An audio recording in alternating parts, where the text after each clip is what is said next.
চট্টগ্রামে রোজার আগ থেকেই বেড়ে গেছে আমদানিকারক ফলের দাম। তবে খেজুরের দাম কিছুটা সহনীয় আছে। আমদানিকারকরা জানান, সম্পূরক শুল্ক হার বৃদ্ধির কারণে ফলের আমদানি কমেছে।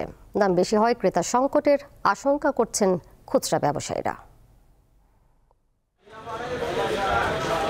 রমজান মাসে খেজুরের পাশাপাশি রোজাদারদের পছন্দের তালিকায় থাকে নানা রকম তাজা ফলমূল।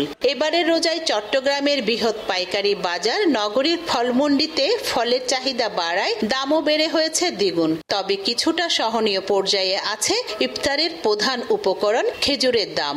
প্রতি কারোর যদি 600 টাকা 800 টাকা 1000 টাকা বাড়তি হয় তাহলে এরা নেবে কেমনে? আমদানিকারকরা বলছেন, খেজুরের সরবরাহ চাহিদার চেয়ে বেশি থাকলেও সম্পূরক শুল্ক হার বৃদ্ধির কারণে আমদানি কমেছে তাজা ফলের। পরিমাণ খেজুর আছে, ইনপুটারদের হাতেও আছে আল্লাহর রহমতে খেজুর, তবে আপনার ওই কাস্টমার কম, খরিদ্দার কম। পর্যাপ্ত আছে কিন্তু পর্যাপ্ত তো কেউ আনতে পারতেছে না। খুচরা বাজারে 18 কেজি আপেলের প্রতি ক্যারেট বিক্রি হচ্ছে 5660 টাকা।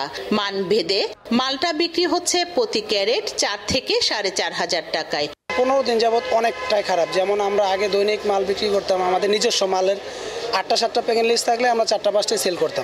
কমলা, আঙ্গুর সব ধরনের মালই, যেমনি আমাদের মনে করেন সব ধরনের ফরেন মাল থাকে আর কি, কিন্তু এগুলোর ভিতরে মনে হয় কোনো মালই চাহিদা নেই। আমরা এমন হয়েছি, আমরা সালান নিলেই মাল সালান থাকে না। আড়তদাররা জানান, খেজুরের সরবরাহ পর্যাপ্ত থাকলেও এখনো জমিনে বিক্রি কিনে। এছাড়া সম্পূরক শুল্ক হার বাড়ায় চাহিদা অনুযায়ী আমদানি নেই আপেল, মাল্টা, কমলা, আঙ্গুর, নাশপাতি ইত্যাদি ফলের। এখন 1 কেজি ফল 300 টাকা থেকে 700 টাকা। কয়জনে খেতে পারবে? বিলাসী পণ্য হিসাবে ডিউটি নিচ্ছে, সেই হিসাবে মার্কেটে এখন নিম্নবর্তী আর নিম্ন শ্রেণী এবং মধ্যবর্তী মানুষ ফল কিনতে পারছে না পারার কারণে আমাদের আড়তে সেল কম হচ্ছে। অন্তত রোজায় বাজার নিয়ন্ত্রণে সরকার সচেষ্ট হবে, এমনটাই প্রত্যাশা ব্যবসায়ী ও সাধারণ মানুষের। রুনা আনসারি, দীপ্ত সংবাদ, চট্টগ্রাম।